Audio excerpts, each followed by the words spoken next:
For this show, I'm wearing the hat of fight director and also vocal coach and text coach. Fight director is a position that has sort of evolved more recently. Used to be called fight arrangers, sometimes called choreographers, but fight director is the term that's used most now in professional theater.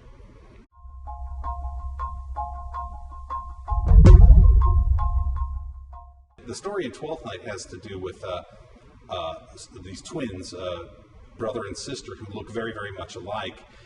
They're in a shipwreck and they both end up in the same town. Neither of them know it. And all sorts of people start falling in love with them, and they fall in love with the wrong people, and chaos ensues as everybody tries to work out who's in love with who. And it's complicated by the fact that there's a group of people in the town that are trying to take advantage of one of them, and they mistake the brother for the sister, and that's how the fights come in. The sister is disguised as a boy and is challenged to a duel by one of the people in the town. And right in the middle of the duel, the best friend of the brother thinks that it's the brother fighting and comes to his rescue. He's a pirate. He comes running into the middle of this duel to stop the duel, and then he ends up being arrested by the police. And then the brother comes in, and the brother's a much better fighter than the sister was, and all of a sudden everybody thinks that that the person who they're fighting is incompetent, and when they're actually not.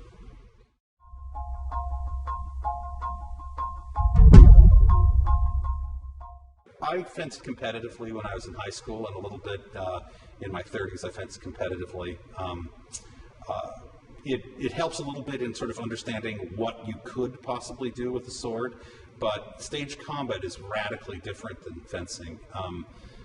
And as a matter of fact, the kind of fencing that they're doing here is a very specific style of fencing called mensur or mensur fencing. It's still practiced to this day. It's actually dueling with sharpened blades. They wear an eye protection and a throat protection and arm protection. And it's mostly practiced in Germany and Eastern European countries. A lot of Czech and Polish universities have these fraternities that fence in this way.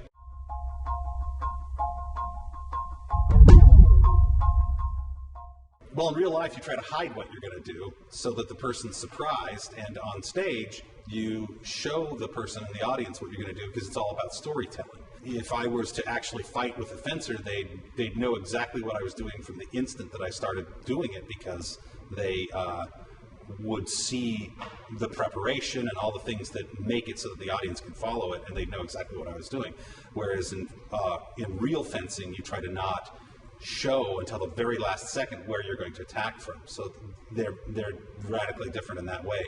Although the footwork, the parries, the targets, all those things are essentially the same. It's just that we reverse engineer so the audience can follow the story. It's one of the reasons why they very rarely show Olympic fencing on television, because it moves so quickly that the average person can't follow what's happening.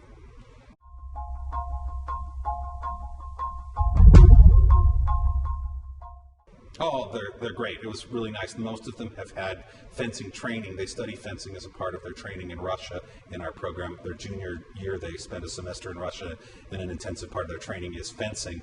And they learned some fencing for the stage and stage combat there as well. I also teach stage combat here, and most of the students had a stage combat background to begin with, so it was very easy to choreograph for them. They picked up the moves very quickly, and they've been very conscientious about being safe with the work too. So they're a dream to work with.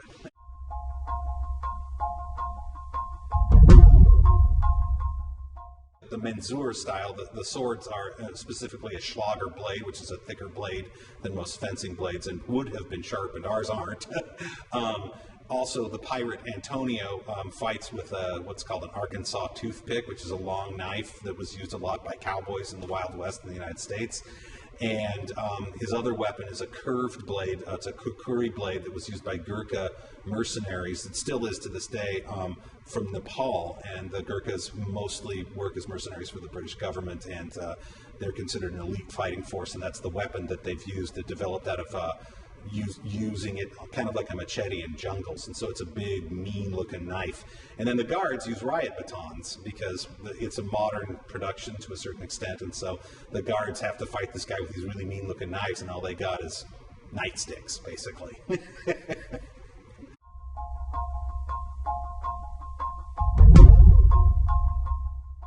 Well, you start really slow. It's like a lot like learning a dance piece. You learn the steps first, and then you sort of string together phrases like you would a phrase in dance. As a matter of fact, a buddy of mine used to say that fight choreography is like dance with ugly props. So you learn it the same way. You take it slowly up to speed, so that when it's at speed, it looks accidental, but it's very intentional, so that there's no part of it that isn't rehearsed, that isn't completely safe.